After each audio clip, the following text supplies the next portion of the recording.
GT road पे चलते चलते भूख लगे तो अचानक नज़र आए कोई ऐसी जगह जहां पर आपको कॉन्टिनेंटल फूड का तड़का भी मिले और देसी खानों का, यानी पाकिस्तानी खाने भी ऐसे हों जो खाने का दिल करे तो क्यों ना रुके कोई। आज हम मौजूद हैं दी ऑलिव रेस्टोरेंट स्टेक हाउस, जहां पर लोग आके रुकते हैं बाकायदा और खाने के लिए। यहाँ पर आप देख रहे होंगे कि कितना रश होता है, ख़ास तौर पे ये शाम का वक्त आइडियल होता है। गुजर खान में ये लोकेशन है जहाँ पर हम आपको लेके आए हैं। यहाँ पर सब कुछ कैसे होता है, पकता कैसे है, ख्याल कैसे रखा जाता है चीज़ों का, और यहाँ पर आने वाले मेहमानों का आज हम आपको वो दिखाएंगे। तो आइए चलते हैं अंदर और देखते हैं कि किस तरह से सब कुछ मैनेज किया जा रहा है।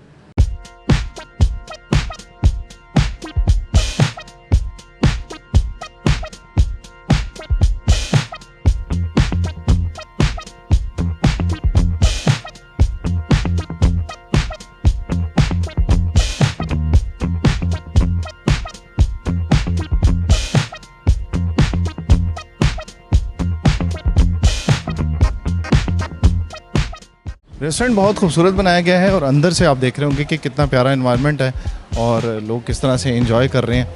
यहाँ पर जब हम आते हैं तो सबसे पहला काउंटर हमें यहाँ से नज़र आता है और यहाँ पे पहले बात करते हैं। अस्सलाम, क्या नाम है सर आपका? सयाब हाशमी। सयाब भाई, आप यहाँ पे क्या करते हैं? मैं एज ए मैनेजर यहाँ जॉब करता हूँ। फॉरनर्स आते हैं? फॉरनर्स हमारे पास ज़्यादा आते हैं। जब भी फॉरनर्स उनको छुट्टियाँ होती हैं तो गुजर खान में आके ऑलिव रेस्टोरेंट को माशाल्लाह वो रेफ़र करते हैं और यहाँ के खाना खा के वो खुशी महसूस करते हैं क्योंकि उनको टेस्ट मिलता है। इस वजह से जब भी फॉरनर्स आते हैं तो हमारा बिज़नेस भी बूस्ट होता है। अच्छा, यहाँ पे ये क्या बनाया हुआ आपने? ये बार है, नॉन अल्कोहलिक बार है। आपको क्लियर कर दूँ कि नॉन अल्कोहलिक बार है। इसमें मॉकटेल हैं, फ्रेश जूसेस हैं और उसके अलावा आइसक्रीम है और ये सारी वैरायटी इसमें मौजूद है हमारे पास। इसका आइडिया जो था वो अनवार साहब को आया था, जो यहाँ पर आए और उन्होंने इसे स्टाइल में बनाया कि यहाँ पर आने वाले लोगों को लगे कि वो जी बैरून ममालिक में जाके हमें ये चीज़ें मिलती हैं लेकिन यहाँ पे आके नहीं मिलती। कि सर कैसे सोचा? ये सोचा ये है कि ये आइडिया ज़ूरिक से लिया था ये भी, और इसको हमने इधर आके इम्प्लीमेंट किया तो इसका बड़ा अच्छा ट्रिमेंडस रिस्पांस है माशाल्लाह। फॉरनर्स जो है ना वो हमारे चूँकि 50% कस्टमर हमारा जो फॉरनर है तो इस चीज़ को बड़ा वो मतलब इट्स वेरी कमेंडेबल, तो लोग बड़ी सराहते हैं इस चीज़ को। ये बताएं कि सर इसको फ्रेश रखने के लिए क्या करते हैं, क्योंकि इंपॉर्टेंट सारी चीज़ें होती हैं, इंपोर्ट करते हैं जी। इनकी अपनी लाइफ होती है जो रिटर्न होती है उसके मुताबिक चीज़ें फ्रेश यूज़ होती हैं, एक्सपायरी से पहले उससे बाद नहीं होती कोई, इसका मेक श्योर किया जाता है। और ये इंपोर्टेड चीज़ें होती हैं, लोकल चीज़ कोई भी नहीं है इसमें होती है, ठीक है। जो आम तौर पे आप अच्छी इटरीज में जाते हैं, पिंडी इस्लामाबाद में, लाहौर में, मिड मार्गरीटा हो गया, रेड वेलवेट हो गया, पिनो कलाडा हो गया, वेलकम टू द जंगल हो गया, इस तरह के ड्रिंक्स जो उनमें ये चीज़ें इंग्रेडिएंट्स जो ये पड़ते हैं। बाकी तफसील आपको सगीर साहब अनवार साहब से बहुत सारी गप लगानी है हमने, लेकिन अभी थोड़ा सा रश बढ़ता जा रहा है, इसलिए हमें जो यहाँ पर लोग हैं उनके साथ बात करनी है कि वो लोग किस तरह से सर्व करते हैं और कैसे काम करते हैं। अस्सलाम वालेकुम, क्या नाम है आपका? सर सगीर अब्बासी मेरा। सगीर, कब से हो यहाँ? सर मैं ओपनिंग पे आया था, ओपनिंग हमने ही करवाई थी। अच्छा, 3 साल हो गए मुझे माशाल्लाह, 3.5 साल हो गए। ये बताओ कि ये सब चीज़ें कैसे बनाते हो यार आप? सर मेरा एक्सपीरियंस है, पिछले 15 साल से यही काम कर रहा हूँ, ठीक है जी। मैं बेसिकली F&B से रिलेटेड हूँ, तो यहाँ पे मैं बार टेंडर भी काम कर रहा हूँ यहाँ पर। मैं नॉन अल्कोहलिक बार के टेंडर हैं जी। सर अल्हम्दुलिल्लाह हमारे परमानेंट गेस्ट हैं हमारे पास, मेरे बहुत रेगुलर गेस्ट हैं मेरे पास, डेली आते हैं, डेली बेसिस पे आते हैं, तो बड़ा अच्छा माशाल्लाह से रिस्पांस है। आपको पता है कि आप गुजर खान में ये हमारा पहला बार था, तो माशाल्लाह से रिस्पांस भी उसी हिसाब से बड़ा अच्छा रिस्पांस मिला है। बड़ी खुशी हुई आपसे मिलके। अब देखते हैं जी कि किचन में किस तरह से काम हो रहा है।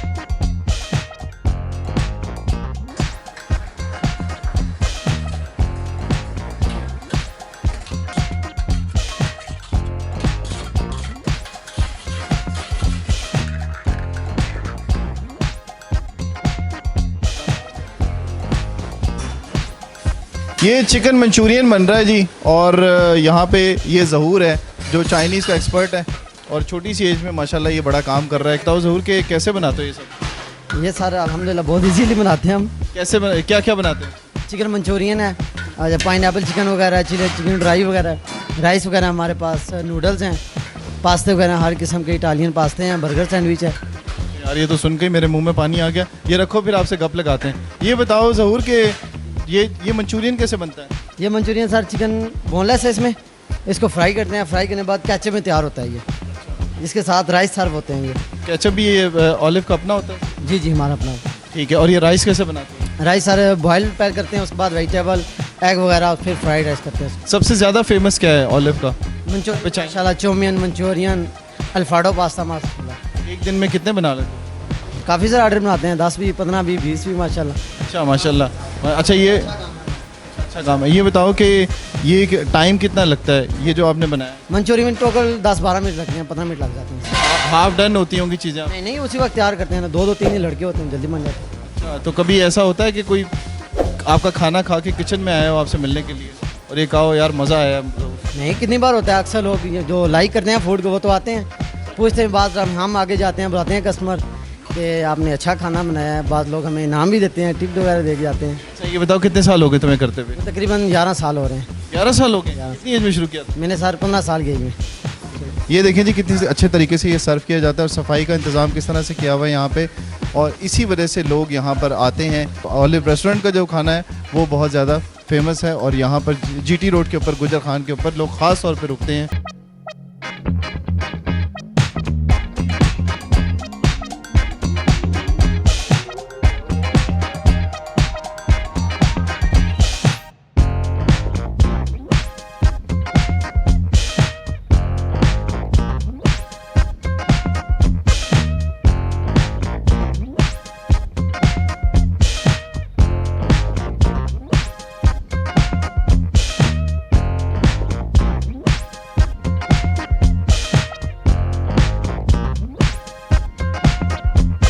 दी ऑलिव का चाइनीज़ जो एरिया था वो आपने देख लिया। अब हम आए हैं पाकिस्तानी जो डिशेस जो तैयार होती हैं वहाँ पर, और वहाँ अब क्या बन रहा है वो आपको दिखाते हैं। ये क्या बन रहा है भाई? चिकन कबाब कढ़ाई। क्या नाम है आपका? मिशाल अहमद। अच्छा मिशाल, ये बताओ कि ये यहाँ पर क्या क्या बनाते हो आप पाकिस्तानी डिशेस में? ये पाकिस्तानी फूड में काफ़ी सारी डिशें हैं इधर। क्या क्या? चिकन कढ़ाई है, हांडी है, मखनी है, और ये कबाब कढ़ाई में लगा रहा हूँ अभी। जिंजर है, जलफ्रेजी है, इसके साथ दाल सब्जी है, बिरयानी है। ठीक है, ये बताओ कि ये दी ऑलिव का ज़्यादा क्या चलता है यहाँ पे पाकिस्तानी जो फेमस है यहाँ पे? पाकिस्तान पे स्पेशल कढ़ाई ज़्यादा चलती है पाकिस्तानी आर्ट में। कढ़ाई जो ज़्यादा होती है, चिकन कढ़ाई और ये जो कबाब कढ़ाई जो बना रहे हैं? ये कबाब कढ़ाई भी चलती है और चिकन स्पेशल कढ़ाई ज़्यादा चलती है। अच्छा, अब ये जो बना रहा है, अब देखते हैं कि ये किस तरह से बनाता है। बहुत ही मज़ेदार यहाँ का ये ख़ास तौर पे ये कह रहे हैं कि कढ़ाई होती है जो यहाँ बनाई जाती है। तो अभी इसमें मसाले में क्या क्या डाला आपने? इसमें नमक मिर्च डाला है, हल्दी डाली है, उसके साथ ग्रेवी डाली है, टमाटर ग्रेवी। और उसके बाद क्या करोगे? अभी कबाब आएंगे, उसको लगाएंगे, उसके बाद दही लगाएंगे। अच्छा, अभी कबाब तैयार हो रहे हैं? जी, कबाब बारबेक्यू पे तैयार होके आएंगे, उसके बाद ले। तो अभी देखते हैं, आप अभी देखते रहें आप कि ये कबाब जो कढ़ाई है वो किस तरह से तैयार हो रही है। उसके बाद आपको लेके जाते हैं बारबेक्यू के सेक्शन में कि वहाँ पर क्या चीज़ें यहाँ की मशहूर हैं और वहाँ पर कैसे चीज़ें तैयार होती हैं।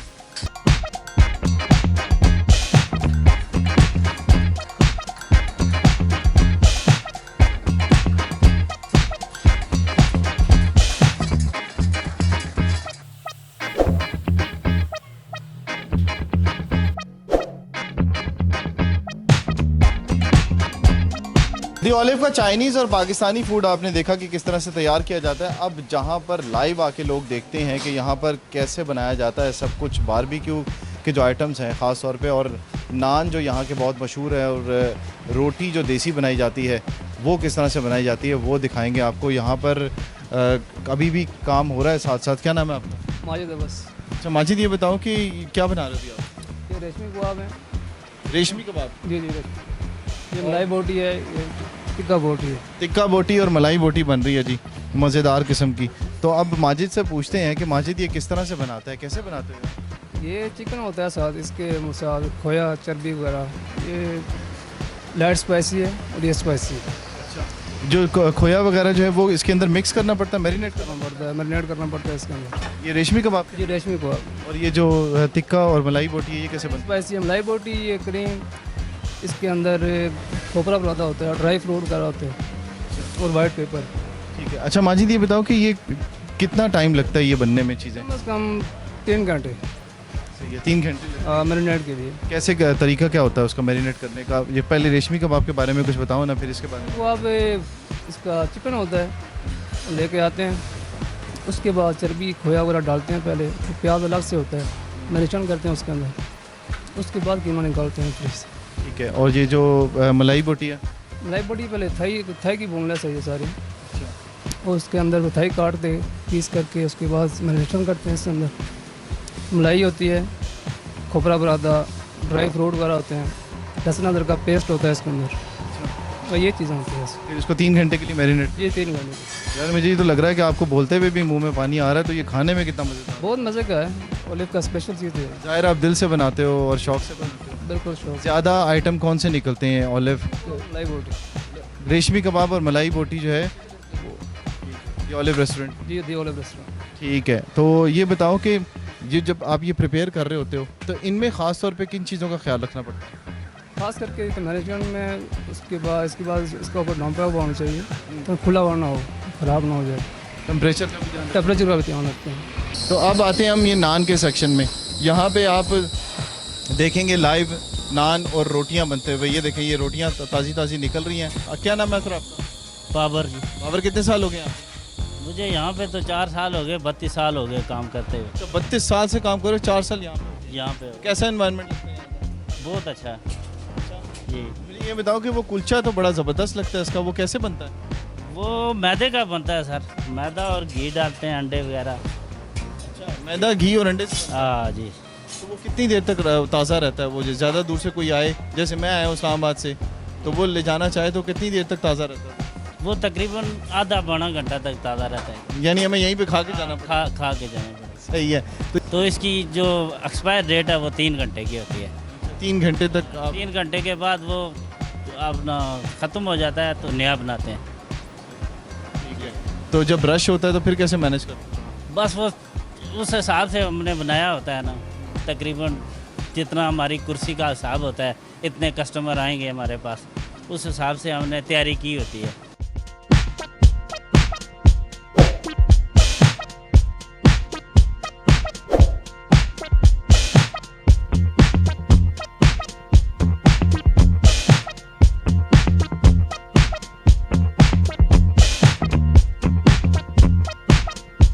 दियारे खैर से आए यूके से और आके पाकिस्तान में पाकिस्तान की खिदमत करने का जज्बा लेकर आए और यहाँ के लोगों को ना सिर्फ अच्छा खाना खिला रहे हैं बल्कि रोज़गार का बेहतरीन ज़रिया भी फराहम किया है अनवार मिर्ज़ा साहब ने। अनवार मिर्ज़ा साहब के साथ बात करेंगे कि दी ऑलिव रेस्टोरेंट जैसा आइडिया कैसे इन्होंने कंसीव किया, क्योंकि यहाँ पर ज़्यादातर जो जीटी रोड के ऊपर जो खानों के रेस्टोरेंट्स हैं वो देसी हैं और इन्होंने चाइनीज़ और जितने गैर मुल्की खाने हैं उनको इंट्रोड्यूस करवाया है जीटी रोड के ऊपर। अनवार मिर्ज़ा साहब से बात करेंगे। सर ये बताइएगा, कब आए पाकिस्तान और आइडिया कैसे आया आपके जहन में? नुमान साहब, आपका बहुत बहुत शुक्रिया कि आपने हमें बोलने का मौका दिया। हुआ कुछ यूँ कि जब हमने सोचा कि जाके सेटल होना है पाकिस्तान में, तो आइडिया हमने कंसीव कर लिया था कि रेस्टोरेंट करना है। और फिर एज ए फैमिली हम बैठे, तो मेरा और मेरे बेटे का ये आइडिया था, कासिम नियाज़ मिर्ज़ा उसका नाम है, और मेरे जो करीबी अहबाब हैं उनका, कि जी ये चीज़ जो आप कह रहे हैं यहाँ पे इसकी कमी तो है, चलेगी या नहीं ये बहरहाल वाली बात है। रिस्क था, लेकिन रिस्क लिए जाते हैं। ठीक है, अल्लाह ताला की ज़ात ऊपर बैठी है, मेहनत को फल अल्लाह ताला देते हैं। तो हमने ये प्लान बनाया, उसको एग्जीक्यूट किया, इस बिल्डिंग को प्रॉपर हमने रीशेप किया और एक एम्बियंस दिया, प्रॉपर फैमिली इन्वायरमेंट दिया। और जिस चीज़ की कमी थी कि लोग पिंडी और इस्लामाबाद जाते थे फैमिलीज़ को लेके आउटिंग के लिए और अच्छे खानों के लिए, तो मैं अल्हम्दुलिल्लाह ये दावा कर सकता हूँ कि चूँकि ख़ुद मैं ईटरीज़ में जाने का शौकीन हूँ आगे पीछे, तो देसी भी और कॉन्टिनेंटल भी दोनों ही मेरा ज़ौक़ भी है। तो फिर अल्लाह के करम से हमने ये किया कि अच्छी टीम सेलेक्ट की और मेन्यू हमने जो है ना वो उसके मुताबिक रखा जो हमारा ज़ौक़ था। पाकिस्तानी खाने, चाइनीज़ खाने प्रॉपर मेन्यू के मुताबिक, स्टेक और बारबेक्यू ऑफ कोर्स, हर चीज़ हम अप टू द स्टैंडर्ड दे रहे हैं अल्हम्दुलिल्लाह। और मैं ये दावा कर सकता हूँ कि हम जो चीज़ों का ख्याल करते हैं, सफाई का और इस तरह के जो रेस्टोरेंट होते हैं, फैमिलीज आती हैं, जो हेल्थ वाइज जो हाइजीन का मसला होता है, उस पर हम काफ़ी वर्किंग करते रहते हैं डे टू डे बेसिस पे। ठीक है, और टेबल बाय टेबल में जाता रहता हूँ अक्सर बेशतर, ठीक है, लोगों की फ़र्स्ट हैंड फीडबैक लेने के लिए वो भी करता रहता हूँ। फैमिलीज़ माशाल्लाह अच्छा ट्रिमेंडस रिस्पांस देती हैं हमें। मैं बड़ा उनका शुक्रगुजार हूँ। गुजरहान के लोगों ने मेरे साथ बहुत तावन किया है। ये बताइएगा अनवार भाई कि आपने जब आए तो शुरू में जिस तरह से बहुत सारे लोगों को मुश्किलात होती हैं, इतनी बड़ी इन्वेस्टमेंट होती है और लोग ये सोचते हैं कि पता नहीं ये इन्वेस्टमेंट हमारी किसी अच्छी जगह पे हो रही है या नहीं। आपके दोस्तों ने एक मशवरा दिया और आपने कर लिया, लेकिन ज़ाहिर है कुछ मुश्किलात भी आपको फेस करना पड़ी होंगी। वो क्या मुश्किलात थी और उनको आपने किस तरह से दूर किया? जी नुमान, बिल्कुल ऐसे ही है। कोई भी आप काम करें, नया काम होता है, उसकी जो होता है चीज़ें समझने में, जिसको कहते हैं कि कॉम्प्लिकेटेड हो जाती हैं, शुरू में चीज़ें समझने में टाइम लग जाता है। वो तो मेरे साथ भी हुआ, लेकिन अल्हम्दुलिल्लाह मैं फर्मनेस के साथ खड़ा रहा अल्लाह के करम से, और day by day learning process जारी रहा। तो चीज़ों को हमने, गलतियों को रेक्टिफाई किया और इम्प्रूव किया अल्हम्दुलिल्लाह डे बाय डे। और यही वजह है कि जितनी मुश्किलात भी हमें आई हैं, जो कारोबार के दौरान आती हैं किसी को, ठीक है, चाहे वो फाइनेंशियल हो, चाहे वो मैनेजमेंटल हो, चाहे वो बाहर जो महकमे हैं उनसे डीलिंग का मसला हो, मतलब ऑल दीज डिपार्टमेंट्स।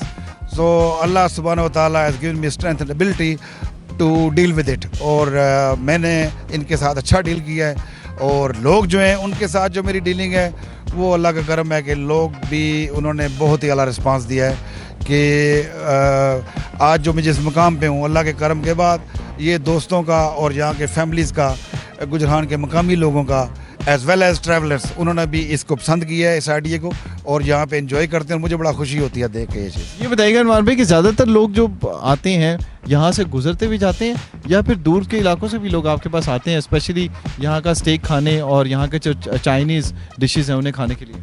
जी अल्हम्दुलिल्लाह, I am very proud to tell you कि places like Bahria and DHA winter में मेरे रेगुलर कस्टमर्स है चाइनीज़ के और सूप के।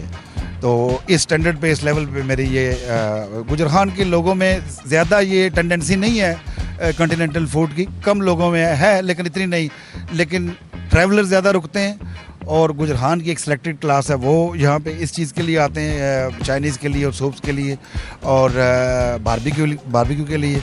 और DHA और बैरिया से हमारे रेगुलर कस्टमर्स हैं माशाल्लाह। क्यों देखने में आप भी वैसे खुश खुराक ही लगते हैं अनवार भी। ये बताएं कि अपने किचन से या बारबेक्यू से कभी कभी दिल करता है आपका खाने का? क्या वैसे खाते हैं, आपकी पसंद क्या है यहाँ ये ऑलिव रेस्टोरेंट की? जी नुमान, बात यह है कि मैं तो रैंडमली हर चीज़ ट्राई कर लेता हूँ, ठीक है, तो हैप्पी ईटर हूँ अल्हम्दुलिल्लाह, ज़ौक़ तो अल्लाह ने दिया हुआ। तो वैसे मैं दुम्बे भी खा लेता हूँ, बकरे भी खा लेता हूँ। मेरा जो सब्जेक्ट है इसमें तो ये चीज़ नहीं है, मटन तो है। तो बहरहाल मैं क्या करता हूँ कि रैंडमली किसी चीज़ का मूड हो, को ट्राई करनी हो, को दोस्त है आप जैसे आए हो तो सिलेक्शन कर लेता हूँ। आज स्टेक दे दो यार, आज ग्रिल दे दो, आज मटन दे दो, आज यार ऑलिव स्पेशल दे दो। बारबेक्यू हमारा माशाल्लाह आउटस्टैंडिंग है। तो ये मुझे इस चीज़ पे बड़ा अल्लाह का शुक्र है कि मेरी जो टीम है बारबेक्यू वाली, किचन वाली, वो आउटस्टैंडिंग है। अच्छा, अब ये बताएं कि अब हम आपसे वैसी गपशप लगाते हैं, ये बताएं कि आपको खुद क्या बनाना आता है? क्योंकि जो रेस्टोरेंट का काम करने वाले लोग होते हैं वो उन्हें खुद ही भी बड़ी अच्छी कुकिंग आती है। जी ऐसे ही है, लेकिन मैं ये दावा नहीं कर सकता, फिर झूठ नहीं बोलूँगा। खाने का पता है, जायका शनास हूँ, लेकिन कढ़ाई बना लेता हूँ, मटन की भी, चिकन की भी, लेकिन मैं उसमें स्पेशलिस्ट नहीं हूँ। मैं ये दावा नहीं कर सकता। अभी को बना के कभी कुछ नहीं खिलाया? जी खिलाया था, लेकिन फिर मैंने देखा कि ये मामला जो है ना, इसको इधर ही ठप दे तो बेहतर है। कारोबार चलाना बड़ा आसान है, बेगम को खुश करना बहुत मुश्किल है। जिस तरह से अनवार साहब ने बताया कि इस तरह से इतने लोगों को संभालना और पाकिस्तान के अंदर रह के मुश्किलात को झेलने के बाद इस रेस्टोरेंट को, जितना बड़ा रेस्टोरेंट है और जिस तरह के आपने यहाँ पर देखा है इंतज़ाम, इसको संभालना जो है ना मुश्किल तरीन मरहला था, लेकिन इन्होंने उसे बड़ी आसानी के साथ जो है वो हल किया। और आज द ऑलिव रेस्टोरेंट एक मशहूर रेस्टोरेंट है GT रोड का, जहाँ पर इन्होंने बताया कि बहुत सारे लोग आते हैं और इन्जॉय करते हैं यहाँ के डिशेस को। ऑलिव रेस्टोरेंट का नाम कैसे रखा? ये आपको बताऊं कि ये एक बड़ी इसकी वजह छोटी सी स्टोरी है। मैं और मिसिज़ हम टूरिस्ट भी हैं, फिरते रहते हैं। अल्लाह ताला ने बहुत हमें आगे पीछे तौफीक दी है कि हमने काफ़ी दुनिया देखी हुई है, तो अभी भी सिलसिला चल रहा है अल्हम्दुलिल्लाह। तो ज़्यूरिक में हम फिर रहे थे स्विट्ज़रलैंड में, तो उधर मैंने एक टेरेस रेस्टोरेंट देखा, तो वहाँ से मैंने नाम पिक किया था कि वहाँ उसका नाम को ऑलिव ब्रांच इस तरह का था। तो ऑलिव मेरे जहन में स्टक हो गया कि रिज़क है ऑलिव, और नाम भी अच्छा लगा, तो मैंने फिर दी ऑलिव नाम, उस आइडिया वहाँ से कंसीव करके मैंने ये लिया था। आगे क्या सोचा है, क्या करने जा रहे हैं इसके अलावा? जी इसके अलावा देखें जी, अल्लाह ताला की तरफ से खैर होनी चाहिए। हमारे जो प्लान्स हैं वो ये है कि हमने फ्यूचर में इंशाल्लाह ताला सोचा हुआ है कि नियर फ्यूचर में होटल इंडस्ट्री में हम कदम रखने जा रहे हैं, और उसमें of course the olive restaurant भी होगा। तो नारायण में हमने लैंड एक्वायर कर ली है अल्लाह के करम से, तो 4 स्टार सब्जेक्ट का हम सोच रहे हैं इंशाल्लाह वहाँ पे। तो अभी उस पर लैंड एक्वायर की हुई है, अभी उस पर काम हो रहा है, दफ्तरी मामलात हैं, तो इंशाल्लाह ताला 2-2.5 साल का प्रोजेक्ट है, तो इंशाल्लाह वो भी लॉन्च हो जाएगा अल्लाह के करम से। एक ब्रांच आपने देखी गुजर खान के अंदर, और अब आपको ये परेशानी नहीं होगी कि नारायण के अंदर आप कहाँ ढूंढेंगे दी ऑलिव रेस्टोरेंट को, तो वहाँ के लिए भी कोशिश की जा रही है। ना सिर्फ रेस्टोरेंट खोला जा रहा है बल्कि एक 4 स्टार होटल खोला जा रहा है जहाँ पर आप खाने को एंजॉय करने के साथ साथ रहेंगे भी।